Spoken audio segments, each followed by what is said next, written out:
The higher you climb, the more people want to see you fall. The moment someone becomes the strongest, they stop being admired and start being targeted. I knew you'd come. When Elden Ring launched, Malenia lit up every headlines, and with the DLC, Radahn followed. Sometimes praised, more often hated, but over time, these once feared bosses became nothing more than content fodder, endlessly farmed and bullied by Tarnished everywhere. This is what I call fate of the strongest.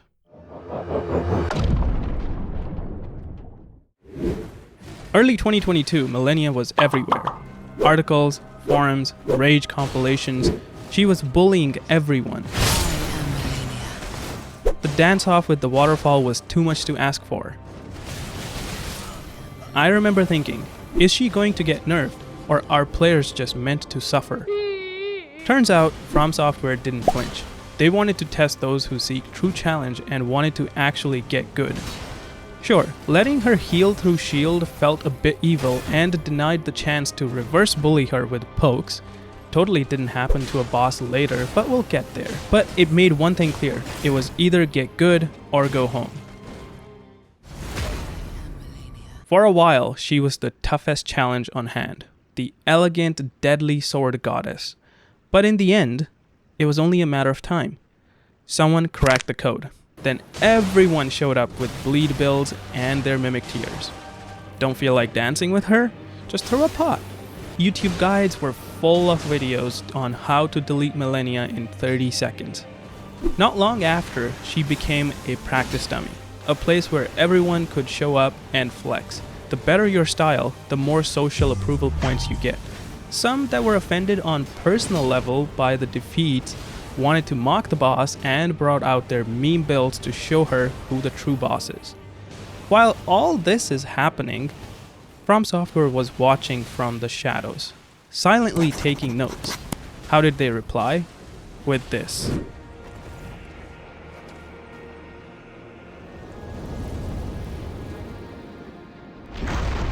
This boss was full on insane. Summons barely helped, his attacks demanded perfect timing, and his poise defying the rest of the game's poise logic didn't help either. He was the final wall of the DLC, and it refused to fall. Tarnished were left scrambling. How do we beat this dude? Even the veterans were sweating, frame perfect rolling their way through his light show. He definitely shattered a lot of spirits.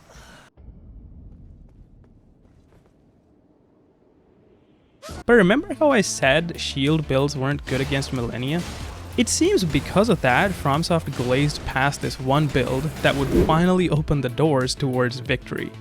All the brave shield pokers marched into the battle and finally won. And just like that, the dialogue shifted. We went from, he's impossible, to, here's how to easily beat Radahn. If everyone and their mom can now beat this boss, how do the Tarnished with true gamer energy blood running in their veins stand out?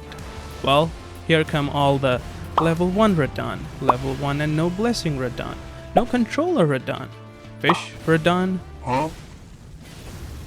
How the mighty have fallen.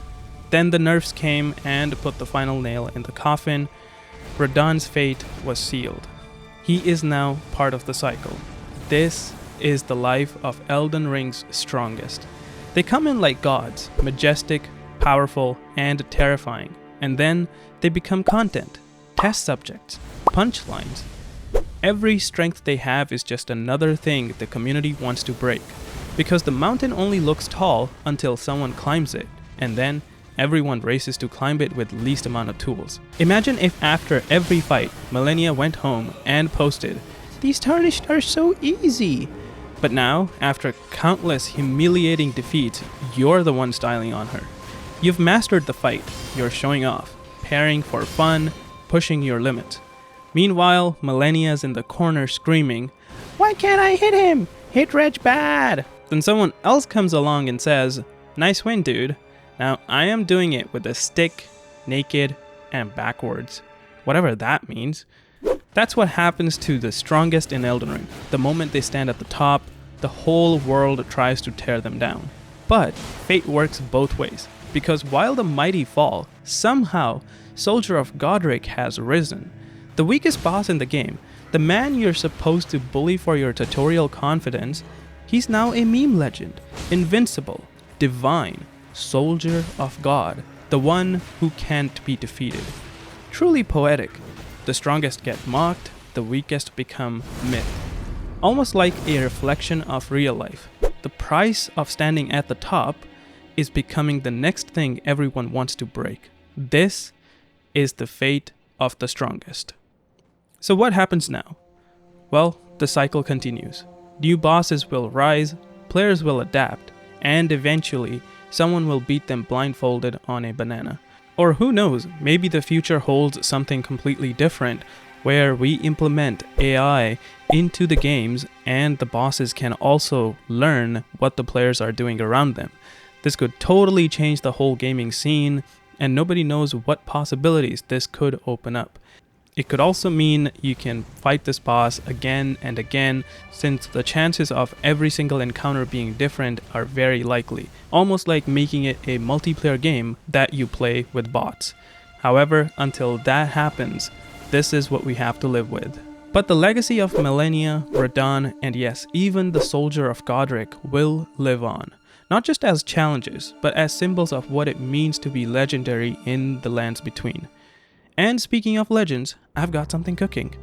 I am working on a video where I try to beat Consort Radahn with roll-only build. No attacks, no summons, but just blind hope. Surely I can do it before Night Rain releases, right? So if you want to witness that beautiful disaster, consider subscribing.